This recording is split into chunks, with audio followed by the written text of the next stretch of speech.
Hello friends, स्वागत है आप सभी का अपने यूट्यूब चैनल आद्या स्टडी एकेडमी में। यह हमारे मध्य प्रदेश वन रक्षक और जेल प्रहरी की साइंस की प्रैक्टिस सेट की क्लास चल रही है। हम पर डे एक प्रैक्टिस सेट में एक टॉपिक को डिस्कस करते हैं और आज का हमारा टॉपिक है लेंस। हम लेंस के बारे में पहले कंप्लीट थ्योरी पढ़ेंगे। थ्योरी पढ़ने के बाद उससे जो भी मोस्ट एक्सपेक्टेड क्वेश्चन है उनको पढ़ेंगे और साथ ही साथ प्रीवियस ईयर क्वेश्चन में आए इस टॉपिक के जितने भी प्रश्न हैं उनको भी डिस्कस करते चलेंगे। यानी एक आधे घंटे की क्लास में आपके एक टॉपिक पूरा कवर हो जाता है। इसके पहले हम दर्पण टॉपिक, परावर्तन अपवर्तन topic, nutrition unit and measurement topic को कंप्लीट कर चुके हैं और यही सीरीज आपके आगे कंटिन्यू आपके एग्जाम तक चलती रहेगी, जिससे आपकी थ्योरी भी कंप्लीट हो जाएगी, यानी आपका पूरा सिलेबस भी कंप्लीट हो जाएगा। उसके साथ साथ एक्सपेक्टेड क्वेश्चन और प्रीवियस ईयर क्वेश्चन की प्रैक्टिस भी साथ ही साथ करते चल रहे हैं। तो ये क्लासेस आपके लिए बहुत ज़्यादा इंपॉर्टेंट है, ये सीरीज को जरूर फॉलो करिएगा। हर एक क्लास एक प्लेलिस्ट बनाई गई है आपके फॉरेस्ट गार्ड और जेल प्रहरी के नाम से, तो वहाँ पे सीक्वेंस वाइज सारी क्लासेस अपलोड कर रहे हैं, तो आप वहाँ से जाके अपना सिलेबस कंप्लीट कर सकते हैं, थ्योरी भी और क्वेश्चन की प्रैक्टिस भी। तो चलिए बिना देर किए स्टार्ट करते हैं आज की क्लास को और पढ़ते हैं लेंस क्या होता है। देखिए लेंस क्या होता है, तो लेंस एक विशेष प्रकार के कांच से बना होता है। ये हमको पता है कि जो लेंस होता है ये एक विशेष प्रकार के कांच से बनाया जाता है, जो कि प्रकाश के अपवर्तन के सिद्धांत पे कार्य करता है। यहाँ ये चीज़ हमने शुरू में ही डिस्कस की थी, जब हम परावर्तन और अपवर्तन पढ़ रहे थे तभी हमने पढ़ा था कि जो लेंस होता है वो अपवर्तन के सिद्धांत पे काम करता है, जबकि जो दर्पण होता है तो दर्पण के सिद्धांत पे काम करता है, परावर्तन के सिद्धांत पे काम करता है। ठीक है, अब जो लेंस होते हैं दो प्रकार के होते हैं, एक है उत्तल लेंस, एक है अवतल लेंस। ये तो चलिए ठीक है, उसके पहले हम लेंस के बारे में कुछ और चीज़ें यहाँ पे पढ़ लेते हैं। जैसे कि जो लेंस होता है, लेंस दो गोले से मिलके बना होता है। लेंस कैसे बना होता है, दो गोले से मिलके बना होता है। ठीक है, इसीलिए लेंस की जैसे सेंटर ऑफ कर्वेचर, फोकस, सारी चीज़ें क्या होती हैं, डबल डबल होती हैं। क्यों? क्योंकि लेंस दो गोले से मिलके बना होता है। यहाँ पे क्या होता है, प्रकाशीय केंद्र होता है, फोकस, तो फोकस दो होंगे, F1 और F2। ऐसे ही सेंटर ऑफ कर्वेचर, तो सेंटर ऑफ कर्वेचर भी दो होंगे, C1 और C2। क्यों क्यों ऐसा होता है? क्योंकि लेंस दो गोले से मिलके बना होता है। अब लेंस की क्षमता हम कैसे निकालते हैं, लेंस की क्षमता निकालने का एक फॉर्मूला होता है ना, लेंस की क्षमता। तो लेंस की क्षमता निकालने का फॉर्मूला होता है, जिसको हम पी से, लेंस की क्षमता को किससे डिनोट करते हैं, पी से। तो पी इक्वल टू होता है 1/f मीटर।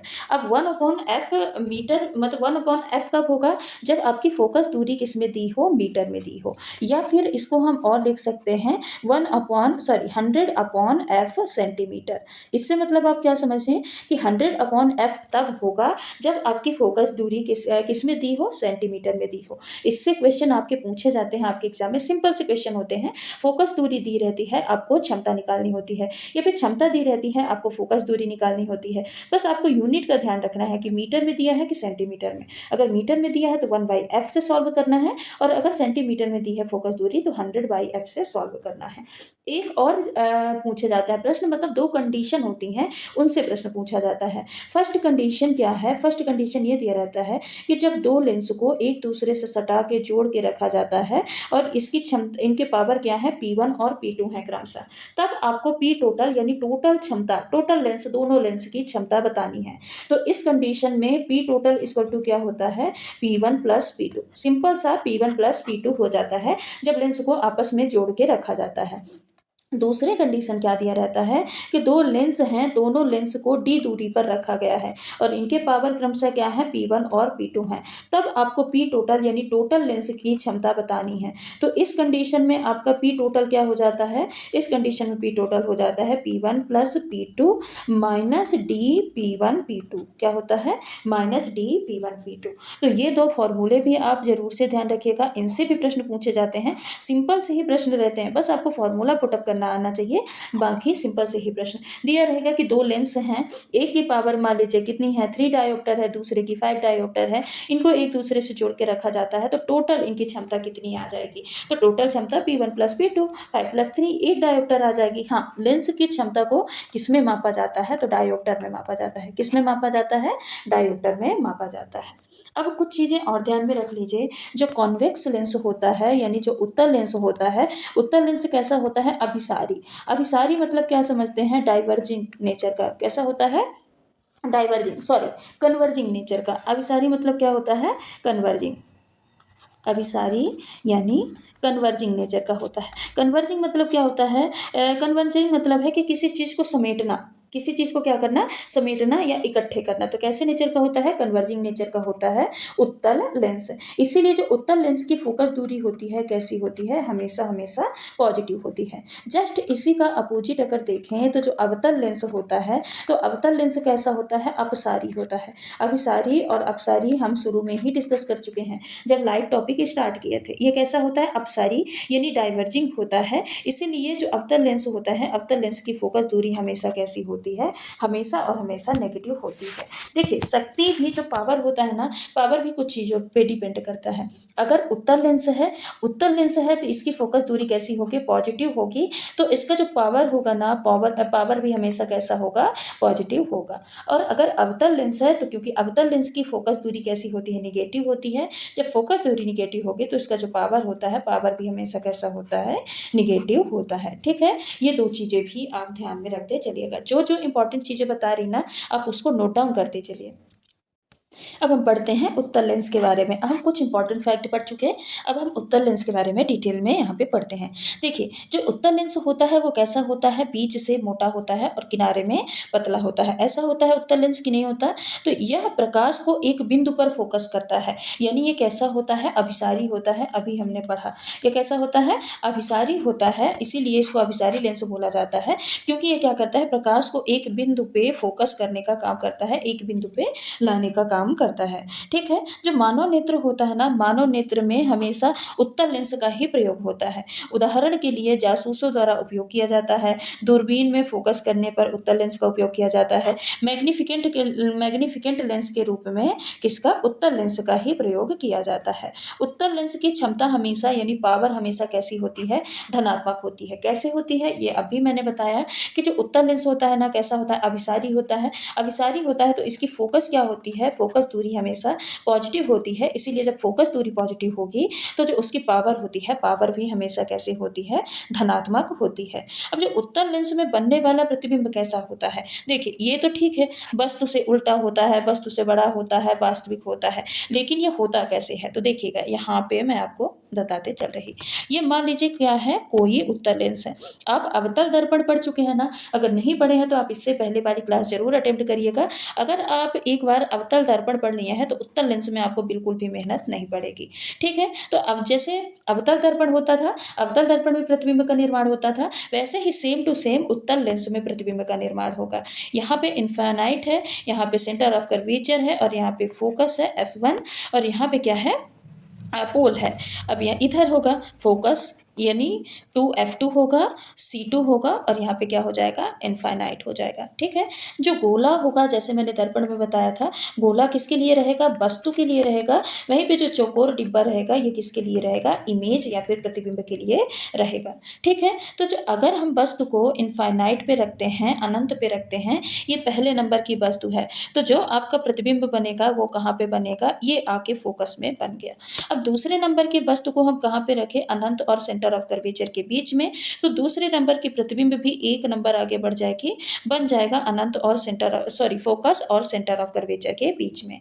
अब तीसरे नंबर की वस्तु को हम रखें सेंटर ऑफ कर्वेचर में, तो प्रतिबिंब कहाँ पे बनेगा? प्रतिबिंब बनेगा सेंटर ऑफ कर्वेचर में ही। चौथे नंबर की वस्तु को हम रखें सेंटर ऑफ कर्वेचर और पोल के बीच में, ये चौथी वस्तु है, तो प्रतिबिंब भी एक स्टेप आगे खिसक जाएगी, पहुंच जाएगी सेंटर ऑफ कर्वेचर और अनंत के बीच में, ये चौथे नंबर के प्रतिबिंब।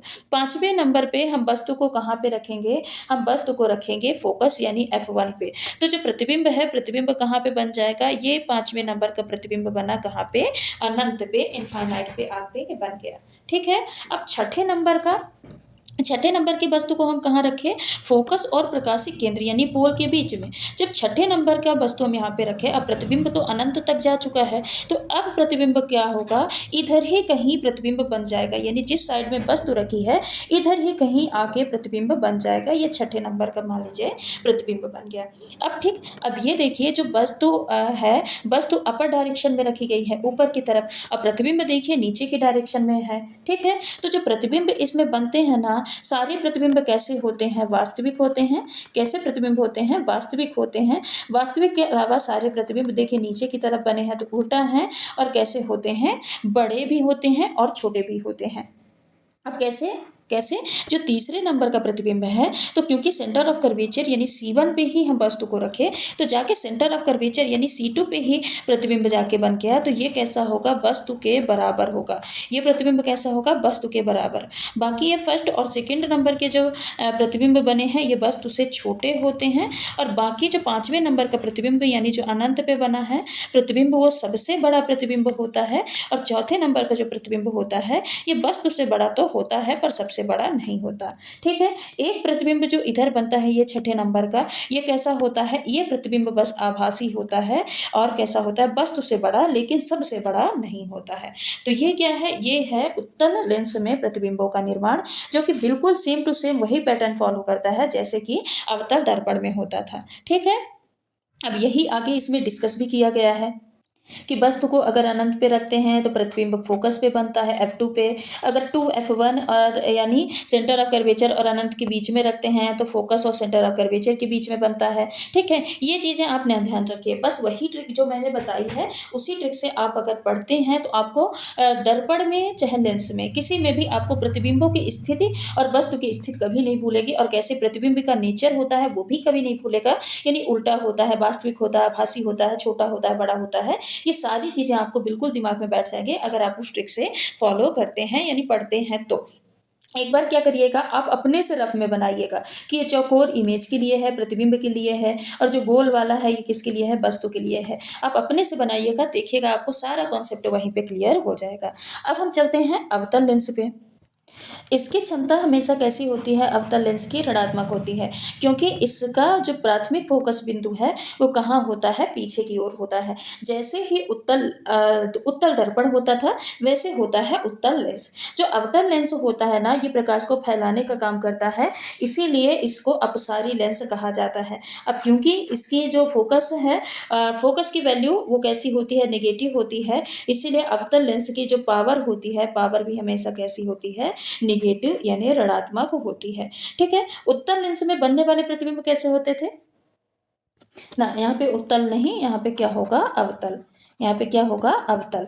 अवतल लेंस में बनने वाले प्रतिबिंब कैसे होते हैं, वस्तु से सीधा और वस्तु से छोटा और आभासी होते हैं। अब कैसे होते हैं, अगर आपने उत्तल दर्पण पढ़ा होगा तो बिल्कुल यहाँ पे अवतल लेंस बिल्कुल क्लियर हो जाएगा। देखिए अवतल लेंस कैसा होता है, ऐसा अवतल लेंस होता है। ठीक है, ये थोड़ा सा यहाँ पे डगमगा गया, कोई बात नहीं, मैनेज करिएगा। ठीक, ये यहाँ पे भी दो फोकस होता है, ये हो जाएगा F1, ये हो जाएगा C1, और यहाँ पे क्या होता है, इनफाइनाइट। यहाँ पे हो जाएगा ये आपका F2, ये हो जाएगा C2, और यहाँ पे क्या हो जाएगा, इनफाइनाइट। यहाँ पे प्रकाशिक केंद्र आपका रहता ही है। ठीक है, अब इसमें इधर की जो वैल्यू होती है कैसी होती है, पॉजिटिव होती है, और इधर की जो वैल्यू होती है कैसी होती है, नेगेटिव होती है। दोनों लेंसों में ऐसा होता है। ठीक है, अब इसमें प्रतिबिंबों की स्थिति कैसी होती है, मान लेते हैं किसी वस्तु को हमने यहाँ पे रखा अनंत पे, तो उसका जो प्रतिबिंब बनेगा ना वो कहाँ पे जाके बनेगा, फोकस पे, अपर डायरेक्शन में बनेगा। उसका प्रतिबिंब कहाँ पे जाके बनेगा, फोकस पे। अब इसके अलावा अगर कहीं पे भी, इसके अलावा अगर कहीं पे भी हम वस्तु को रखते हैं, कहीं पे भी वस्तु को रखते हैं, चाहे अनंत और सेंटर ऑफ कर्वेचर के बीच में, चाहे सेंटर ऑफ कर्वेचर में, चाहे फोकस में, कहीं पे भी अगर हम वस्तु को रखते हैं तो प्रतिबिंब कहाँ पे बनेगा, फोकस और जो प्रकाशिक केंद्र होता है, प्रकाशिक केंद्र के बीच में बनता है। कहाँ पे बनता है, फोकस और प्रकाशिक केंद्र के बीच में, यानी पोल के बीच में बनता है, इनके बीच में ही बनता है। अनंत पे रखें तो प्रतिबिंब कहाँ पे बना, फोकस पे बना, और फोकस अनंत के अलावा अगर हम कहीं पे भी वस्तु को रखते हैं तो प्रतिबिंब कहाँ बनेगा, फोकस और प्रकाशिक केंद्र के बीच में ही बनेगा। जैसे कि आपका उत्तल दर्पण करता था वैसे ही प्रतिबिंबों निर्माण की प्रक्रिया अवतल लेंस करता है। ठीक है, सेम टू सेम है। अगर आप दर्पण वाला पहला टॉपिक देख के आएंगे ना तो आपको यहाँ पे बिल्कुल भी प्रॉब्लम नहीं जाएगी। अब देखिए जो अवतल लेंस है, अवतल लेंस का उपयोग किसमें किया जाता है, तो हेडलाइट में किया जाता है, किसान टॉर्च में किया जाता है, सोलर कुकर में आदि में अवतल लेंस का उपयोग किया जाता है। ठीक, तो सारा कॉन्सेप्ट क्लियर उत्तल लेंस और अवतल लेंस के बारे में कि लेंस क्या होता है और उत्तल लेंस क्या होता है और अवतल लेंस क्या होता है, प्रतिबिंबों का निर्माण कैसे होता है, प्रतिबिंबों की प्रकृति कैसे होती है, प्रतिबिंबों की स्थिति कैसी होती है, सारा कॉन्सेप्ट क्लियर हो गया। अब चलिए इसी से रिलेट करके हम कुछ इंपॉर्टेंट क्वेश्चन को डिस्कस करते हैं जो कि आपके एग्जाम के लिए बहुत ज़्यादा इंपॉर्टेंट है। इसमें तो बहुत सारे क्वेश्चन आपके previous year question as it is आए हुए प्रश्न हैं। ठीक है, पहला प्रश्न क्या है, समान फोकस दूरी वाले कांच के दो लेंस जिसमें एक एक उत्तल तथा दूसरा अवतल है, एक दूसरे से सटाकर रखे गए हैं, इस युग्म का व्यवहार कैसा होगा? अभिसारी लेंस की भांति होगा, अपसारी लेंस की भांति होगा, कांच की समतल चादर की भांति होगा या दर्पण की भांति होगा? बताइए। अभी हमने पावर निकालने का देखा था ना कि पावर कैसे निकालते हैं, अगर दो लेंसों को सटा के रखा जाता है या डिस्टेंस पे रखा जाता है। एक ये चीज़ें भी आप यहाँ पे क्लियर कर लीजिए कि अगर दो लेंस हैं जिसमें एक दूसरा है यानी उत्तल है, दूसरा अवतल, या पहला अवतल है, दूसरा उत्तल है, तो एक दूसरे से सटा के रखे गए हैं, तो ये किस तरह का व्यवहार दर्शाएंगे, इस बारे में भी आप जान लीजिए। तो देखिए, जब भी इनको क्या है, दो लेंसों को एक दूसरे से सटा के रखा जाता है, तो इनका जो संयुक्त प्रभाव होता है ना, संयुक्त फोकस दूरी का सूत्र क्या होता है? संयुक्त फोकस दूरी का सूत्र होता है 1/f equal to 1/f1 plus 1/f2। ठीक। अब पहले क्या है, उत्तल, फिर दूसरा क्या है, अवतल। यानी जो F1 है, F1 किसके लिए है? उत्तल के लिए है। F1 फोकस दूरी ये किसके लिए है? उत्तल लेंस के लिए है। तो उत्तल लेंस की फोकस दूरी कैसी होती है? पॉजिटिव होती है। कैसी होती है? पॉजिटिव। यानी जो F होगा ये कैसा होगा? पॉजिटिव होगा। दूसरा आ जाते हैं, दूसरा जो F2 है ये किसके लिए है? अवतल लेंस के लिए है। ठीक है, अवतल लेंस के लिए है। तो इसकी जो फोकस दूरी होती है अवतल लेंस की, निगेटिव होती है, यानी जो F2 होगा ये -f के बराबर हो जाएगा। अब 1/f में अगर आप पुट अप करते हैं तो 1/f माइनस क्या हो जाएगा? 1/f हो जाएगा। अब ये एक दूसरे से कट जाएंगे, एक नेगेटिव एक पॉजिटिव कट जाएगा, क्या बचेगा? 0। तो 1/f इक्वल टू 0 आया है, और अगर f इक्वल टू निकालना हो तो ये क्या आ जाएगा? इनफाइनाइट आ जाएगा, अनंत आ जाएगा। तो इसका मतलब ये है कि ये जो युग्म है, ये जो जोड़ा बना है उत्तल और अवतल लेंस का, ये ना तो अभिसारी होगा और ना ही अपसारी होगा। ठीक है, ये सिर्फ क्या करता है, अपने आप में से लाइट को सीधे गुजरने देता है, इसीलिए कांच की समतल चादर की भांति व्यवहार करता है। तो इस प्रश्न का करेक्ट आंसर क्या हो जाएगा? ऑप्शन नंबर 3 हो जाएगा। अगला प्रश्न है, एक अभिसारी लेंस किसमें कम अभिसारी हो जाएगा? अभिसारी मतलब क्या समझते हैं? अभिसारी लेंस कौन सा लेंस होता है? उत्तल लेंस होता है ना। तो उत्तल लेंस कम उत्तल यानी कम अभिसारी किसमें होगा? तेल में, जल में, या ए और बी दोनों में, या फिर उपर्युक्त में से कोई नहीं। तो देखिए, जब भी हम उत्तल लेंस को या तो तेल में रखें या तो जल में, किसी में भी रखते हैं, किसी भी माध्यम में रखते हैं, तो लेंस क्या करता है? माध्यम के अपवर्तनांक से कम हो जाता है, यानी लेंस और माध्यम के अपवर्तनांक का अंतर जो होता है वो क्या हो जाता है? कम हो जाता है। तो इससे जो लेंस की अभिसरण क्षमता है, यानी जो अभिसारी होने की क्षमता है, वो भी क्या हो जाती है? कम हो जाती है। तो यहाँ पे करेक्ट आंसर हो जाएगा ए और बी दोनों, यानी चाहे तेल में रखा जाए चाहे जल में रखा जाए, दोनों ही क्या करती हैं? लेंस की अभिसरण क्षमता को कम करने का काम करती हैं। ठीक। अगला प्रश्न है, एक पेरिस्कोप में उपयोग होते हैं 2 गोलाई दर्पण, 3 गोलाई दर्पण, 3 समान दर्पण, 2 समतल दर्पण। ये दर्पण का प्रश्न आ गया।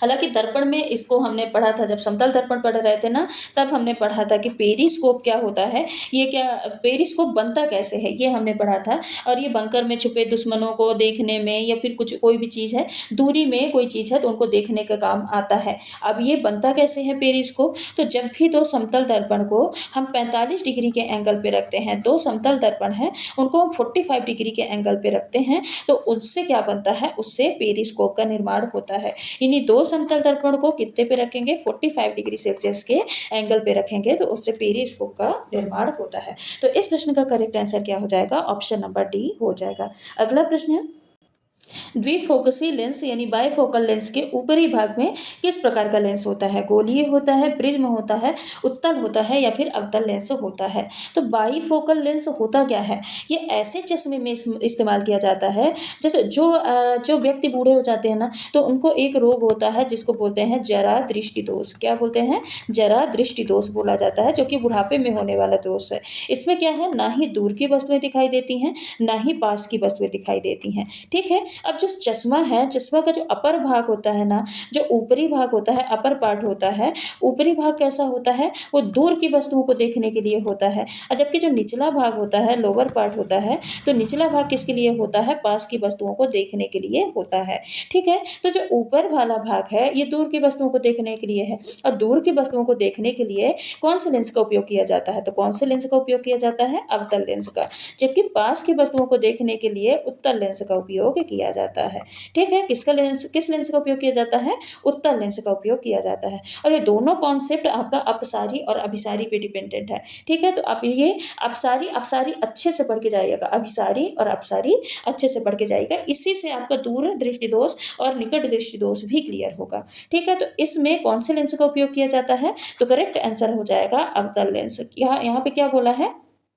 यहाँ पे बोला है अपर पार्ट में या ऊपरी भाग में पूछा है ना, ऊपरी भाग में, तो ऊपरी भाग में कौन सा लेंस उपयोग किया जाता है? अवतल लेंस उपयोग किया जाता है। Option number D correct answer हो जाएगा। अगला प्रश्न है, लेंस के दोनों गोलीय पृष्ठों के वक्रता केंद्र को मिलाने वाली रेखा को क्या कहते हैं? द्वारक कहा जाता है, मुख्य अक्ष कहा जाता है, फोकस तल कहा जाता है, या फिर प्रकाशिक केंद्र कहा जाता है? क्या कहा जाता है? ये देखिए, अब ये एक लेंस हो गया।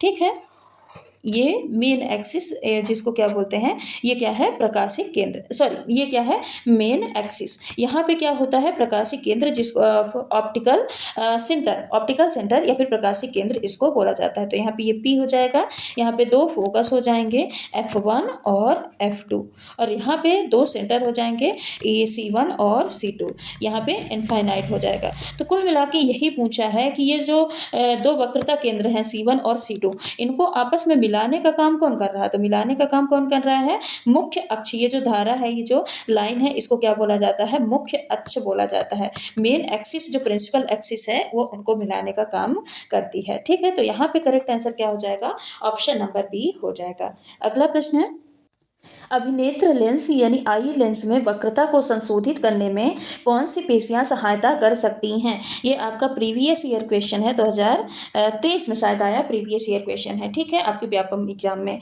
तो आई लेंस की जो वक्रता त्रिज्या होती है उसको संशोधित करने यानी उसको अकोमोडेट करने का काम कौन सी मसल्स करती हैं? चिकनी पेशियां, हृदय पेशियां, ग्रंथिल पेशियां, या फिर पश्चिमाभि पेशियां? तो सबसे पहले तो आप हृदय पेशियां हटाइए, क्योंकि ये आंख की लेंस की बात हो रही है, आंख की ह्यूमन आई की बात हो रही है। ठीक है, तो जो आंख की मोटाई है ना, उसको एकोमोडेट करने का, उसको अनुकूलन करने का काम एक विशेष प्रकार की पेशियां करती हैं, जिसको पश्चिमाभि पेशियां या फिर इसी को सीलियरी मसल्स कहा जाता है। क्या बोला जाता है? सीलियरी मसल्स इसको कहा जाता है। ठीक है, अब जब ये जो पश्चिमाभि पेशियां होती हैं, सीलियरी मसल्स होती हैं, जब ये सिकुड़ जाती हैं तब क्या होता है? तो जब ये पेशियां सिकुड़ जाती हैं तो लेंस कैसा हो जाता है? मोटा हो जाता है।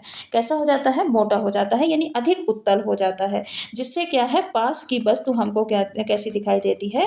पास का हमको साफ दिखाई देता है। लेकिन जब ये जो लेंस है, ये सीलियरी जो मसल्स हैं, ये कैसी हो जाती हैं? रिलैक्स हो जाती हैं, यानी फैल हो जाती हैं। जब ये मसल्स फैल जाएंगी तब लेंस कैसा हो जाता है? पतला हो जाता है। ठीक है, कैसा हो जाएगा?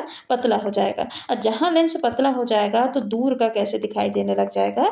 दूर की वस्तुएं साफ दिखाई देने लग जाएंगी। दो चीज़ याद रखिएगा, जब भी ये पश्चिमाभि पेशियां सिकुड़ जाती हैं तो लेंस मोटा हो जाता है। लेंस मोटा होगा तो पास का साफ दिखाई देगा। जब ये सीलियरी मसल्स रिलैक्स हो जाती हैं यानी फैल जाती हैं तो लेंस पतला हो जाता है, और जब लेंस पतला हो जाएगा तो दूर का साफ दिखाई देगा। बाकी इस प्रश्न का करेक्ट आंसर क्या हो जाएगा? ऑप्शन नंबर डी हो जाएगा। जरा दृष्टि दोष यानी प्रेस बायोपिया को सही करने के लिए आमतौर पे किस प्रकार का लेंस का उपयोग किया जाता है? अवतल लेंस, बेलनाकार लेंस, उत्तल लेंस, या फिर द्विफोकल बाइफोकल लेंस का उपयोग किया जाता है?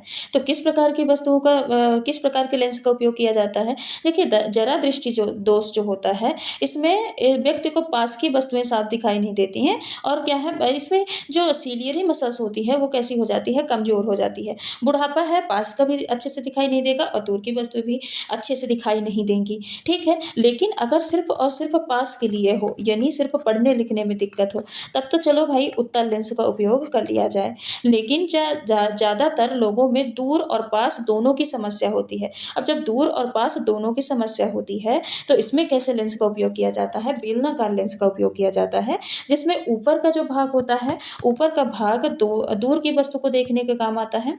ऊपर का भाग किसके काम आएगा? दूर का देखने के काम आएगा। जबकि जो नीचे का भाग होता है चश्मे का, वो पास की वस्तुओं को देखने के काम करता है। ठीक है, तो जरा दृष्टि दोष यानी प्रेस बायोपिया में कौन से लेंस का उपयोग किया जाता है? ऑप्शन नंबर बी, बेलनाकार लेंस का उपयोग किया जाता है। अगला प्रश्न है, मानव अभिनेत्र लेंस के पतला होने पर फोकस दूरी क्या होगी? बढ़ जाती है, घट जाती है, समान रहती है, या फिर उपर्युक्त में से कोई नहीं? देखिए, आप इसको ऐसे समझिए, जब भी लेंस पतला होगा ना, लेंस पतला होगा तो पावर कम होगी। लेंस पतला होगा तो पावर क्या होती है, कम होती है। अब पावर कम होती है तो जो फोकस दूरी है, दूरी क्या हो जाती है, बढ़ जाती है। ठीक है, जब भी लेंस पतला होगा पावर कम होगी, अब पावर कम होगी तो फोकस दूरी क्या होती है, बढ़ जाती है। तो ऑप्शन नंबर फर्स्ट क्या हो जाएगा, इस प्रश्न का करेक्ट आंसर हो जाएगा। अगला प्रश्न है, दूरदृष्टि दोष यानी हाइपरमेट्रोपिया से ग्रसित व्यक्ति को ठीक करने के लिए किस प्रकार के लेंस की आवश्यकता होती है। उत्तल लेंस, अवतल लेंस, द्विफोकसी लेंस या फिर बेलनाकार लेंस। तो जो दूरदृष्टि दोष वाला व्यक्ति होता है उसमें क्या है, दूर की वस्तुएं तो साफ दिखती हैं लेकिन पास का दिखाई नहीं देता, पास की वस्तुएं धुंधली दिखती हैं या अच्छे से दिखाई नहीं देती हैं। ऐसा क्यों होता है, क्योंकि जो इमेज बनती है ना, ये जो प्रतिबिंब बनता है, इमेज कहाँ पे बन जाता है, यहाँ पे क्या लिख रहे हैं, इमेज, यानी प्रतिबिंब जो होता है, प्रतिबिंब रेटिना के पहले ही बन जाता है, रेटिना के पीछे बनता है, जिससे क्या है, छवि को आगे यानी रेटिना पे लाने के लिए एक अभिसारी लेंस की ज़रूरत होती है। कैसे लेंस की, अभिसारी लेंस की ज़रूरत होती है। और अभिसारी लेंस कौन सा होता है, तो कौन सा होता है, उत्तल लेंस होता है। देखिए क्या होता है, मान लीजिए क्या है, ये ह्यूमन आई है, यहाँ पे रेटिना है, तो जो यहाँ पे क्या बोलते हैं, प्रतिबिंब बनती है यानी किरणें जहाँ पे इकट्ठे होती हैं तो कहाँ पे, रेटिना के पहले ही इकट्ठे हो जाती हैं। तो इसको ले जा के रेटिना तक पहुँचाने का काम कौन करता है, उत्तल लेंस या कॉन्वेक्स लेंस करता है। ठीक है, पढ़ने में काम आने वाला ग्लासेस किस प्रकार के लेंस से बनते हैं, अवतल लेंस, उत्तल लेंस, साधारण लेंस या दोनों, ए और बी दोनों। तो देखिए पढ़ने में काम आने वाला ग्लासेस मतलब जो पास का साफ में दिखाए। पढ़ते हम कैसे हैं, पास की बुक वगैरह जैसे किताब है, मोबाइल है, कोई भी चीज़ अगर हम देखते हैं तो पास ला के देखते हैं। तो पढ़ने में काम आने वाला ग्लासेस कैसा होना चाहिए, जो कि पास की वस्तुओं को साफ साफ बिल्कुल दिखाए। अब पास की वस्तुओं को कौन सा लेंस दिखाता है, अभी हम पढ़ के आए हैं दूरदृष्टि दोष में, अभी हमने पढ़ा है कि जो उत्तल लेंस होता है वो पास की वस्तुओं को साफ दिखाने का काम करता है। क्यों, क्योंकि उत्तल लेंस कैसा होता है, कन्वर्ज नेचर का होता है। कैसा होता है, कन्वर्ज नेचर का होता है, ये प्रकाश को इकट्ठा करने का काम करता है। हाँ, अभी पीछे जो मैंने बताया था ना, एक मिनट, ये पीछे यहाँ पे, हाँ थोड़ा सा यहाँ पे उल्टा हो गया था। इसमें कैसा होता है, देखिए जो जैसे मान लीजिए ये ह्यूमन आई है ना, तो यहाँ पे रेटिना है, तो जो प्रतिबिंब बनता है वो रेटिना के आगे बन जाता है, नहीं रेटिना के पहले इधर आगे बन जाता है। तो जो उत्तल लेंस होता है ना, इसको कन्वर्ज करने का काम करता है, यानी ला के इकट्ठे ला के रेटिना के पास लाने का काम करता है। ठीक है, तो ये रहे कुछ आज के हमारे महत्वपूर्ण प्रश्न, जिसमें आपके कुछ आपके प्रीवियस ईयर क्वेश्चन थे जो कि आपके फॉरेस्ट गार्ड एग्जाम में आए हुए प्रश्न थे, और कुछ आपके मोस्ट एक्सपेक्टेड क्वेश्चन थे जो कि उत्तल और अवतल लेंस से यानी लेंस वाले टॉपिक से बन सकते थे। तो आज के इस क्लास में लगभग आधे घंटे की क्लास में हमने लेंस टॉपिक पूरा कंप्लीट कर लिया है। इसके पहले भी हम बहुत सारे टॉपिक कंप्लीट कर चुके हैं। तो पूरे साइंस की तैयारी के लिए ये आप जो प्रैक्टिस सेट की क्लासेस है ना, इसको आप शुरू से लेकर लास्ट तक जरूर देखिएगा और सारी क्लासेस अटेम्प्ट करिएगा, जिससे आपका सिलेबस भी कंप्लीट हो जाएगा और क्वेश्चन की प्रैक्टिस भी हो जाएगी। तो आज की क्लास को यहीं पे हम समाप्त करते हैं, मिलते हैं अगले वीडियो में कुछ दूसरे टॉपिक के साथ। तब तक के लिए अगर आप चैनल पर नए हैं तो चैनल को सब्सक्राइब कर लीजिएगा और वीडियो को लाइक कर दीजिएगा। नई वीडियो का नोटिफिकेशन पाने के लिए बेल आइकन को जरूर प्रेस करिएगा। धन्यवाद।